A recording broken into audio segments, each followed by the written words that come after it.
संबंध। इस प्रकार अर्जुन द्वारा भगवान का विराट रूप देखे जाने के पश्चात क्या हुआ, इस जिज्ञासा पर कहते हैं।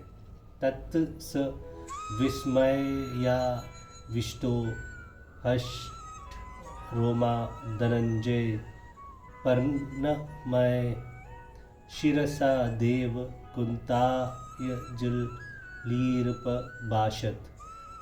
उसके अनंत वह आश्चर्य से चकित और पुलकित शरीर अर्जुन प्रकाशमय विश्वरूप परमात्मा को श्रद्धा भक्ति सहित सिर से प्रणाम करके हाथ जोड़कर बोला।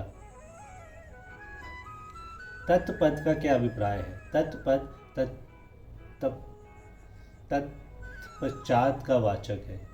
इसका प्रयोग करके ये भाव दिखलाया गया है कि अर्जुन ने जब भगवान के उपयुक्त अद्भुत प्रभावशाली रूप के दर्शन किए तब उनमें इस प्रकार का परिवर्तन हो गया।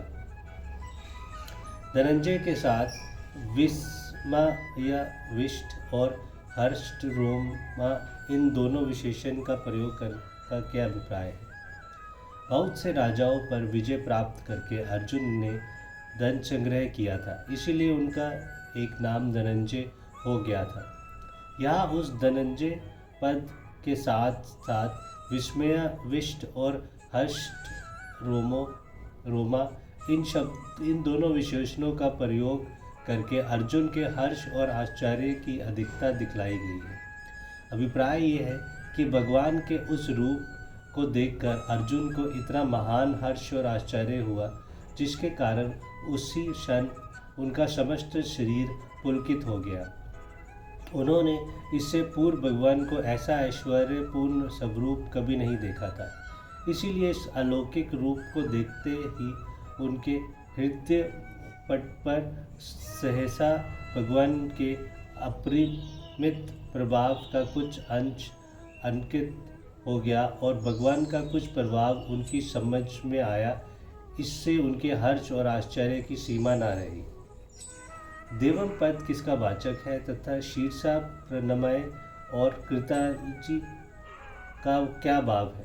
यह देवम पद भगवान के तेजोमय विराट स्वरूप का वाचक है और शीर्षा प्रणमय और कृतांजलि इन दोनों पदों का प्रयोग करके ये भाव दिखलाया गया है कि अर्जुन ने जब भगवान को ऐसे अनंत आश्चर्यमय हृदय से युक्त परम प्रकाशमय और असीम ऐश्वर्य समन्वित महान स्वरूप देखा, तब उससे वे इतना प्रभावित हुए कि उनके मन में जो पूर्व जीवन की मित्रता का एक भाव था वह सहसा विलुप्त सा हो गया।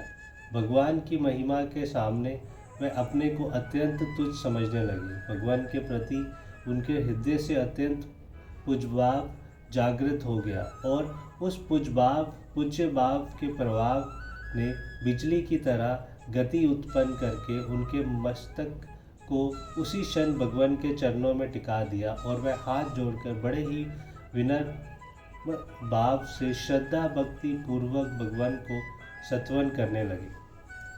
जय श्री कृष्ण जी की जय। भगवती हरे कृष्ण।